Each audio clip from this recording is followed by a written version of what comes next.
Welcome to Dad Space. Excited to have you back again. You ready, guys? Get ready to get fit. You ready to do some push-ups and exercise? And I'm pretending like I'm exercising. Gareth Nock is here today. Gareth is going to whip us in shape.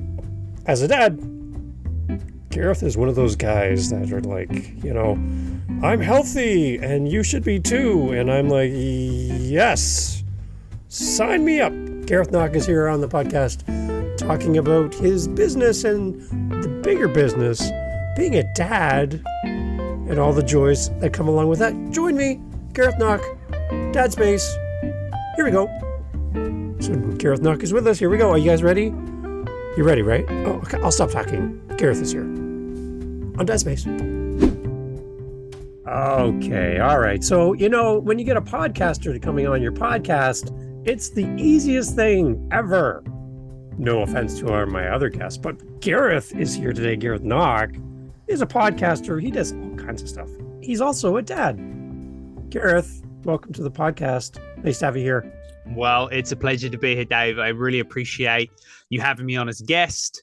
Yes, I love to do a bit of podcasting. I definitely love being a dad and many other things I get to do. And I'm very grateful of having those things in my life because it's something I truly enjoy and truly love doing. Okay. All right. So let's bring people up to date with our conversation. Where are you in the world? And tell me a little bit about Gareth Nock. So I am in Stouffville, Ontario. So a little, for anyone that isn't sure, we're like 40 minutes northeast of Toronto. So kind of little town still. Get reminded of this because we still have rural hydro lines that go out every time we have a storm. So it's still a little-ish town, although there's 50,000 people here, I think. But we live here, my wife and my daughter. And a little bit about me. I'm a perfectly flawed individual that loves the world of health and fitness. Very passionate and very grateful that I get to spend my days helping other people. I run my own fitness business and I've been in the industry 22 years now. Dad of a 5-year-old, which is my absolute favorite thing to do and I adore doing. And produce and host a podcast, which is aligned to our business. And really, apart from that, I love being around my family, and I kind of built a life around that for that reason. That's great. And so we're both in Ontario, which is great. Like we could probably go hang out at Timmy's and get a double together or something. I love not only the podcast world, but then when you can find somebody that's in your area of the world, it's even better. So like I've been talking to people around the world and you're like, wow, I'm in Bali and now I'm here in Ontario. And I'm like, wow, this is great. This is so awesome. So as one fellow Canadian podcaster to another, welcome. So happy to have you. Let's talk a little bit about your business before we get talking dad stuff. I know that feels weird, but I want to share, like I got your website up on the screen as we're talking. Tell me a little bit about what you do so people can kind of connect with that side of you as well. Yeah. So the business is kind of picture a fitness studio, a boutique fitness studio, but we're totally online. So everything is virtual. And, we kind of offer that boutique experience. We lean towards our small group personal training, basically. So it's kind of that boutique experience. If anyone listening's ever experienced, those smaller kind of, rather than the big commercial gyms, but those smaller boutique fields, we basically run that on a virtual platform. So, we have our studio set up at our house and we predominantly help busy parents that want to move more and feel great. And, other busy dads who find it hard to get that movement in. We wanted to build something convenient and something that also, generated results for people and gave that structure, routine, consistency, all the things that we need to kind of thrive as parents, as anybody, but particularly as parents in what we do. And we're live schedule. We work weekly with all of our members, and we also offer some other services on top of that too, nutritional coaching and mobility-based training and heaps of kind of one-to-one services that come on top of that as different packages. So that's what I do all day long. Knockacademy.com. I'm on here right now. And so, okay, so does this have any relation to the global pandemic and everybody going online? Is this kind of timed with this, or was this before that? Good question. And there's two pivotal points in this, and one being the catalyst, I guess, of the business was, yes, definitely going online. I worked for a big corporation in health and fitness. I had a national role that I really loved in kind of upskill and education, and was doing that right up until kind of March 2020. And then it kind of changed. I was fortunate to still have my job, but it very much changed the direction of what I was doing. So it led me on a bit of a different path, and something that, to be honest, I didn't embrace, because it wasn't something that I wanted to do. And I kind of got to that point in my life where I'm okay sometimes taking the harder choice if it gets me more of what I want. And I hadn't done that enough in my life. So it was a good realization that I could step away from a job, a title, security. And then it actually came full round. Like in that first year of, the pandemic, we kind of opened gyms and closed gyms, and I worked a bit and then I didn't. And then it got to the point where I had an extended period where the business was really struggling, where I was off for a few months just because there wasn't the resources to keep everybody. And I did a bit of soul searching. I was training some of my clients and my network online that I'd had over the years, helping out and just, having basically something to do and wanting to share my passion. And I kind of thought, you know what, I could probably just do this on my own, because I'm really enjoying this part. And the thought of going back to something that wasn't really what I envisioned in a job just wasn't filling me with joy. And to be honest, completely transparent, I had a lot of health concerns. And strangely enough, when I made the big decision and stepped away from a lot of that stress that came from not living my purpose, not stress that the job had put on me necessarily, but the stress of having to handle things that I didn't really want to do, I stepped away from that, and suddenly, I'm in the best health of my life. So it made a big difference, and it, really showed me that, our mental and our emotional state really affects our physical health more than I'd ever realized. Yeah. So that was kind of the reason the business became, what it was. And, that aligned really well. When I did that soul searching, I realized that I adored being a dad. I wanted to be around for those moments. I didn't want to miss stuff. I'd been traveling a lot previously. And I was like, what can I do that means I get up every day and share my passion, but I'm also here and I'm able to be a dad? And this was the perfect solution. I work in school hours for the most part, and I get to hang out with my little girl the rest of the time, which is awesome. Amazing. Okay, so before we jump to family, one more plug. Got to get him in here because it's important. Tell me about the podcast and how the podcast serves your business in that bridge between the two. Yeah, for sure. So podcasting was a bit of a natural thing for me. So actually back in 2020, when originally gym shut down, the world kind of came to a pretty epic stop right in time, and everything shut down. I'd been a podcast guest a few times on a friend of mine, and he had a podcast. And basically, long story short, we evolved this podcast into being something more. There was more channels. There was lots of recordings. We were co-hosting. We brought lots of other people in, and we developed this, amazing podcast. We're now still recording. We're on a bit of a hiatus right now, but we're like 300 episodes of that. And it's very much a lifestyle based conversational podcast, taking deep dives into many topics around life. And I just got involved in it because I like to talk. I like, digging into people's journeys and being a coach for a long time. So I was already doing that. And then when we started the business, I was like, what's a great marketing tool? And I was like, well, I already know exactly how to start a podcast, edit a podcast, record a podcast. I've got a microphone. I was like, probably make a podcast. So that's where it kind of came from. My wife and my business partner just said, well, if all I've got to do is just talk into the microphone, I can do that. I'm not doing the rest of it. But if you do the heavy lifting, I can be involved in it. So she kind of came on board and actually was quite a natural at it. And now we have the expertly named Knock Knock, Who's There podcast, named after the two of us. And it basically is a outlet for two things. One, educating busy parents that want to move more and feel great, and it's a free resource for them. So it's something that supports our business and generates us leads. Yeah. Secondly, it is also a bit of a industry, for me, a bit of a fight back against and everyone listening would have seen this, the before and after pictures that, fitness professionals and fitness companies have. And listen, I personally, these work really, really well for some people. And for some people, they're a great inspiration. However, for me personally, and for our market, we deal a lot more with, like I said, busy parents that want to feel good, and feel good isn't always a picture. So for us, we get our members on, and the members have conversations and tell us their story. So it's like a long format testimonial Nice. about their experiences. So yeah, and we love to just chat with them, find out. Some of them live in different provinces, in different countries. I've never met them, so it's nice to dig in and have a real long format conversation with those people and learn more about them. It's a nice bridge between the business and speaking with your clients and speaking with your potential audience. It's super. I love a podcaster, right? It's just I'm a huge fan of podcasting, and to have something that works for your business, super smart. Okay, let's switch gears. All This is right. Dad Space. This is a podcast for dads by dads. You qualify. So here we go.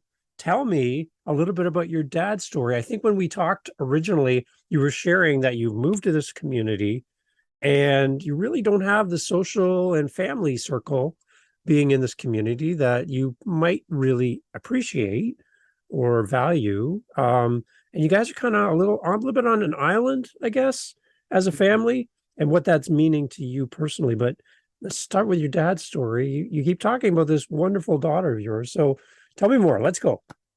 So, well, we'll go back to the beginning. Yeah. I was never sure that I wanted to be a parent. I'd thought about it. It crossed my mind. However, I'll share now the first person to hold her the minute she was born was probably the third time I'd held a baby in my entire life, and I was 35 at the time. So it was a very alien thing to me, and I hadn't really ever embraced it. And I think it was deep rooted mental stuff for me. Like I didn't feel like I deserved that privilege, or I felt like it was something I couldn't control, and I'm not great with not being in control. So something I've had to really work on. So it was an interesting journey, but it felt right at the time when we had the conversation and we decided we wanted to start a family. It just felt right. And, trusting your gut's an interesting concept for a lot of people, but actually having done a lot of study in nutritional science and, how the body works, is there's actually a lot of research that supports that your gut is very, very tightly connected to your brain. And sometimes you really do just have to trust it. That's not just a saying. There is some actual science that backs that up.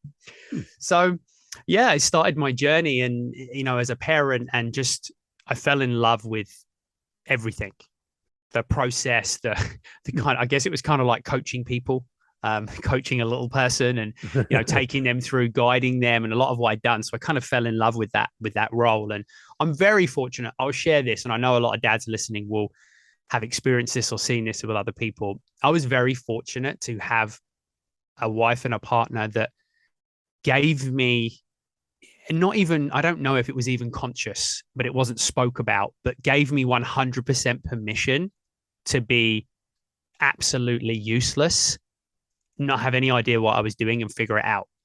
And I think she was much in the same spot, although she has a very much younger brother that she, did a lot of kind of, caring for when he was younger. So she'd had some experience, but I know that a lot of dads don't get that and don't get that permission kind of, whether it's verbally or not, whether it's, conscious or not. But, just from many conversations I've had where I hear people say that that women feel like they can't leave their kids at home with their dad, or they can't go away for the weekend, or I can't leave them to bath them or do anything, put them to bed. And sometimes I feel like if we were given the permission sometimes, and that, every situation is different for sure, but if we were just given the permission, consciously or unconsciously, to fail at those things and figure it out, because I had no idea what I was doing, but you know what? I say I'm doing a pretty good job now. So I was very fortunate in those early stages to have that. And it made me learn how to do everything via a very imperfect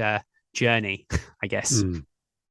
Okay, yeah. So it's interesting to fail and to learn. Like for me, I have 3 kids. My middle child is my daughter, Hadley, and when she was little, she has beautiful hair. And my wife was so happy to have a daughter because she's like, oh gosh, I get to have a daughter, and she's so excited. But when it came time to doing her hair in the morning, I, for some reason, became the parent of choice from my daughter's perspective, and I was the only one allowed to do the ponytails. So my wife would go towards Hadley to do her ponytails. She'd be like, no, daddy, do it. And oh my gosh, did I get some side eye for that from my wife, right? But I, for some reason, was the guy, right? So I just learned how to do a ponytail. How do I know how to do a ponytail, right? I have no idea how to do this, but I became her choice. And for me, that was like a bonding moment for us because it was like on a regular basis that she would come to me with her little scrunchie. She's like, 4 years old and she wants me to do her hair.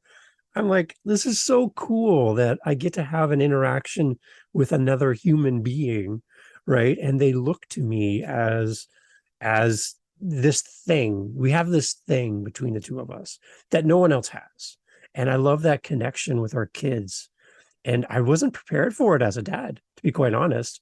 I'm like, now what? You get the baby to come home to the hospital, and you're like, now what do I do? Right. But that connection builds over time, and it brings these great moments to my dadness, I guess you could say, Yeah. that lights me up. Like, what lights you up about your daughter? It's funny you say that about the hair. Some skills that I have learned along my journey have been definitely that brushing and washing and braiding and all those things that you just kind of you kind of pick up and you figure out with patience and perseverance. So that's one of the things that we always do. I always try and be involved in that. And she's got very long, very curly blonde hair, so it's quite the challenge sometimes to brush it and style it. But Mm-hmm.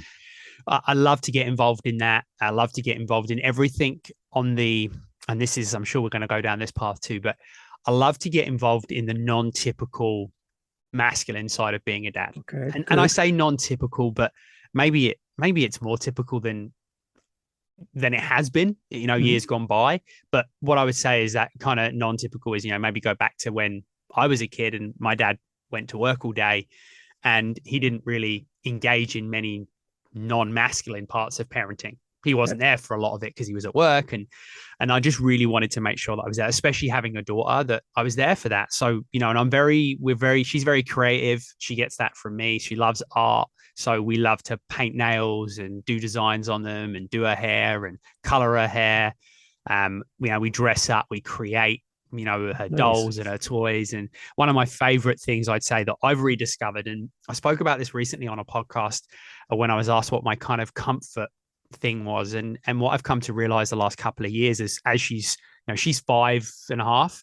So in the last couple of years, she's really embraced art, drawing, coloring, and her favorite princesses, drawing pictures of all of her characters from Disney.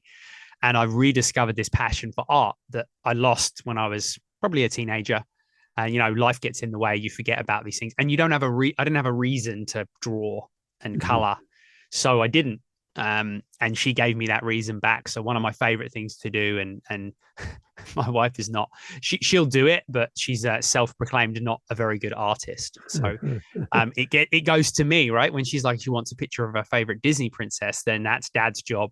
And that's one thing that I can do really, really well. And, and have rediscovered this passion, and it has opened up another side of me, which has also connected me more to her. So that is probably right now something I'm really trying to embrace, and just really consciously trying to make time for in our days so we can do Mm-hmm. more of that. Awesome.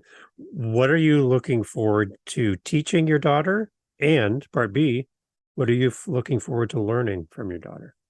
Wow. Well, I've learned a lot so far. Mm-hmm. Um, I love the quote that we teach our kids everything we know, and they teach us everything else. So Wait, so say that. true. Do that again. Do it again. Do it again. So we teach our kids everything we know, and they teach us everything else. I love it. I love Yeah. it. Continue, please. Yeah, she's definitely teaching me a lot about many things. And one thing I'm really keen to see is how it continues to improve my communication on a macro level. Yep. It's made me a way better coach, Wow. which is great across over to your business and how successful you can be in what you do, because it communicating, and anyone that's had or has a 5-year-old, it's not like communicating with a ready, willing, and able adult that wants to change something in their life. It's a very different conversation with a 5-year-old. However, you do come across people that sometimes, through their challenges and their journey, do act like 5-year-olds sometimes. And that's perfectly okay. Like, yeah, I get it. I act like a 5-year-old sometimes too.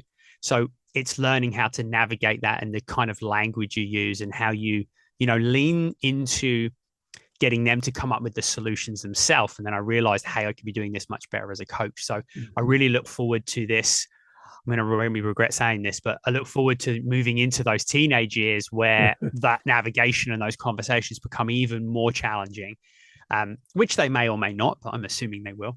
So yeah, I'm looking forward to that. I'm looking forward to learning more about those things. And I think deep down on a real selfish level, I'm really looking forward to teaching her more about movement and exercise and how how incredible the body is. And we do that a fair bit anyway. She loves to dance, so we kind of express that through dance and movement. And we do lots of, as everyone's already heard, lots of Disney princess dance videos and stuff. But she started to pay a bit more of an interest in other movements that I do. I work out at home a lot. We have our studio in the basement, so she's exposed to it. And yeah, looking forward to using that. And if it looks like she's leaning towards dance and performing arts as something she really loves, and I can't wait to show her how she can use more traditional style fitness workouts, gym, to support that and supplement that. In addition to the amazing thoughts you've already shared so far with us, what has becoming a dad taught you about yourself that you weren't really, you're like surprised? You're like, oh my gosh, I never knew this about myself. I didn't know what I don't know. What have you learned? I hope this is a 3-hour episode. There's lots of things. So what are some of the things? Wow, that's a tough one because there's so many. What have I learned about myself? I've learned that I can slow down and be more present. Mm-hmm. And rather than thinking that that's going to cause me to miss things, it's made me realize that it actually totally changes the experience and exposes you to way more, not less, which is the mindset I was in for 35 years or 30 years, I guess. So that's probably my biggest one, is it's really taught me that ability to slow down and be present. And to be honest, I don't think I really even knew what being present was until I became a parent. Wow. Okay, so dads that are listening to this, they might have dads who are just going into the hospital this week to have their first baby. Maybe dads sitting on the couch, feeding their young one, listening to us today. What kind of messages would you give to a new dad at that very beginning to maybe set us on the right track? We're not always going to be successful as dads, but what can we do to be a little bit better right out of the gate? The number one thing in my experience is, and I kind of touched on this already, but you have to be open to every challenge that parenting brings and embrace it as that. You're not going to do it perfectly. Like, shocker, no one's good at anything the first time they do it. If you hadn't figured that out already, then you've got that coming to you in your life at some point in the future. Mm-hmm. So we're never going to be great at it. And, we have to, pull some hair out while we're brushing. We have to drop our kids on their heads once. We have to, right? Yeah. I let her roll off the armchair once when she was about 6 months old. Oh no. Yeah. Right? You have to do those things. But if those things, we're too scared to engage in the process, right? If I wasn't able to take her, look after her, be with her, be responsible for her, which I was kind of doing, I guess, and she fell off the seat, but not quite in fully. But is it allow those things to happen, because those things are going to happen, right? And we just have to be mindful. However, I never let it happen again, right? I realized that they roll around a lot when they're small. So, but we have to be able to, if we're too scared to take on the challenges that those things bring, and then we're in that typical mindset, which I think we are as men a lot. And in my experience, a lot of men that I speak to and coach it's an all or nothing mentality. I'm going to be the best dad ever. And if you go in with that and, you are going to the hospital this week and I'm the best dad ever. And then 1, 2, 3, 4, 5 things in a row you get wrong, and then you check out, you're never going to be able to learn how to be present and experience those things. And trust me when I tell you, and I'm sure you can talk to this too, Dave, is you'll blink and there'll be 5, or you'll blink and there'll be 10. And you'll realize that you were too scared to get in there and make mistakes. And then it means you miss out. Okay, so I'm going to do something interesting to you, Gareth. You ready? Like, oh gosh, where are we going with this? You're a podcaster, so you're used to this. I'm flipping the mic over to you now. All right. Welcome to Dad Space. You're now hosting. As a dad with a 5.5-year-old, what would you ask of somebody like me who's an empty nester? All three of my kids are moved on. What kind of question do you have for me as an empty nesting dad? Oh, Ooh, here we go. this is fun. So I think for me, it's always going to be about those thoughts you have. So as present as we can be, I think in the back of our mind, we're always like, what's this going to be like when she's 10? What's this going to be like when she's 15, etc. So I guess for me, my biggest question is, how do you navigate a daughter, or maybe not how do you navigate, not the right question. Now I'm on the spot. I've got to think of the right way to phrase it. What would be your advice for me or anyone else with a young daughter? What things can you give us as tips, or what advice can you give us to navigate the teenage years of having a daughter? Because I can foresee, I've been a teenage boy. So I understand the dynamic. I know that, depending on who she chooses to have as a partner in her life, but how do you navigate that? I feel like it's something I think I'm ready for it.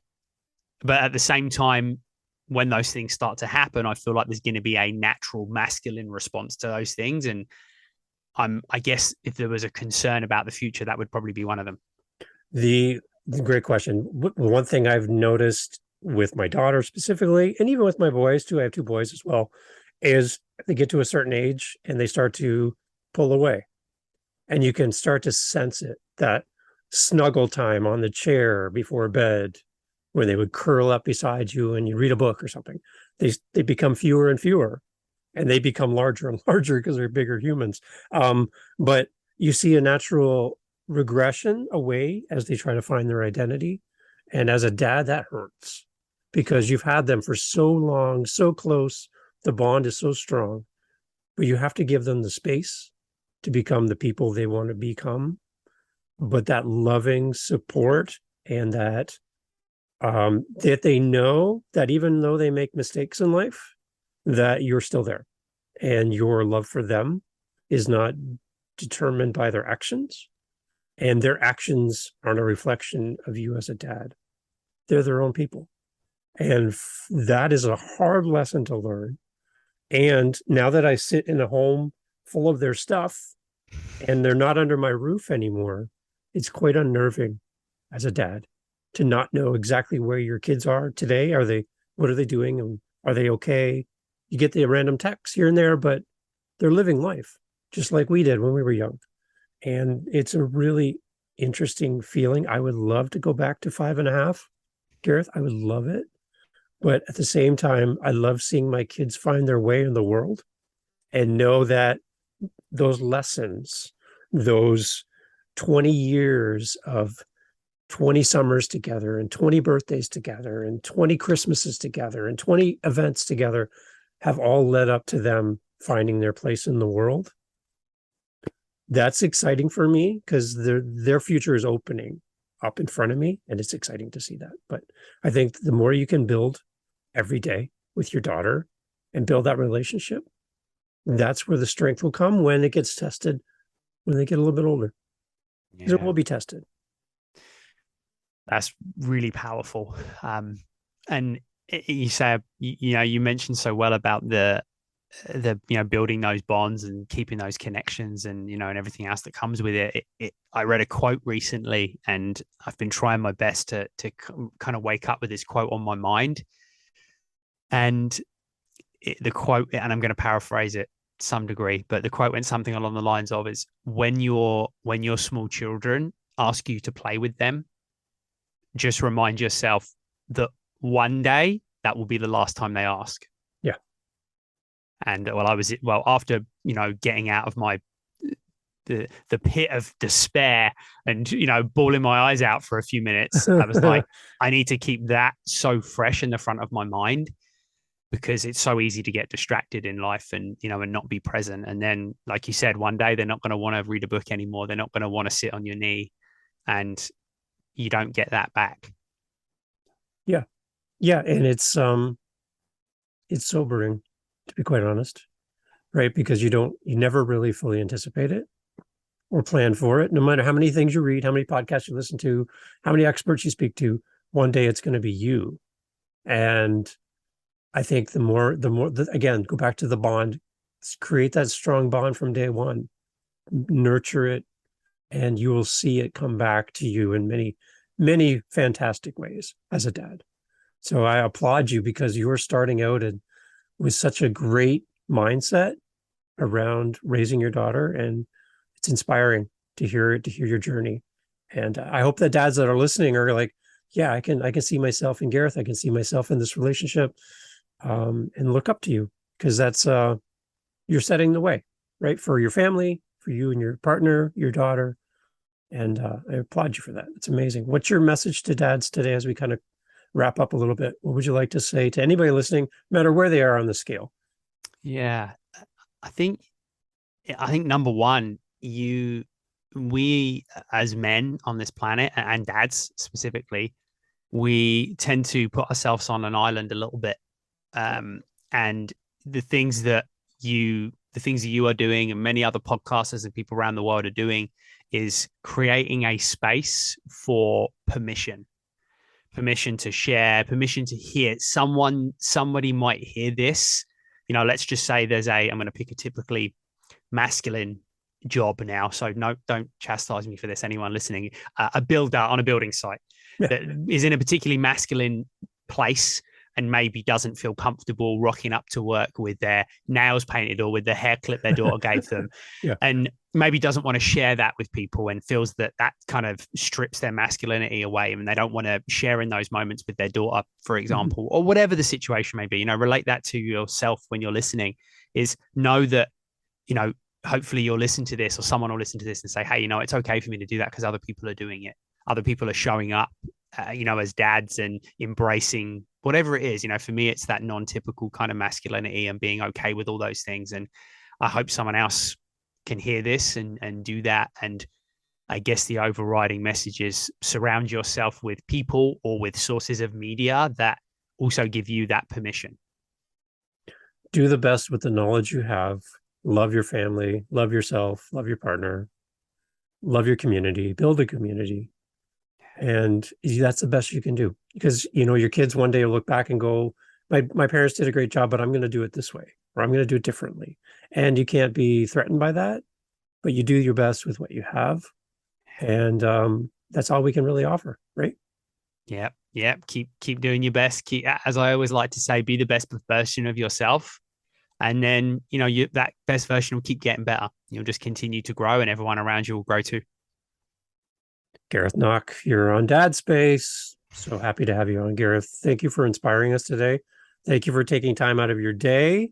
I hope you're looking forward to an afternoon evening with your daughter and all the great stuff that's coming up in the future. I know you're talking about camp and everything as well.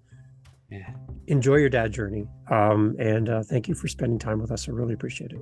Well, thank you. It's always nice to know that we're not alone on our journey, and there's other people out there that think like us, feel like us, and that can support us on that journey. So I appreciate everything you do. Appreciate the time to speak and share a little bit of my journey. And I hope that someone listening is inspired by what they heard. Don't forget to go to the podcast, guys. And also the nookacademy.com. You got to go check them out. Get healthy, guys. We need healthy dads out there. And this is the person I go talk to. Gareth, thank you so much. Thank you. Awesome. Thanks for listening to Dad Space today. Go check us out on all of our social media, YouTube, all that great stuff. You can find us as Dad Space Podcast. Real simple. Dad Space Podcast, whether you're on Facebook, Instagram, TikTok, even YouTube. Email us, dadspacepodcast@gmail.com. We're always looking for great guests to come on the podcast. If you have any feedback for us, let us know here at Dad Space. Looking forward to connecting with you on the next episode, right here of Dad Space. Follow us on your podcast app for more. Cheers. To you, Dad.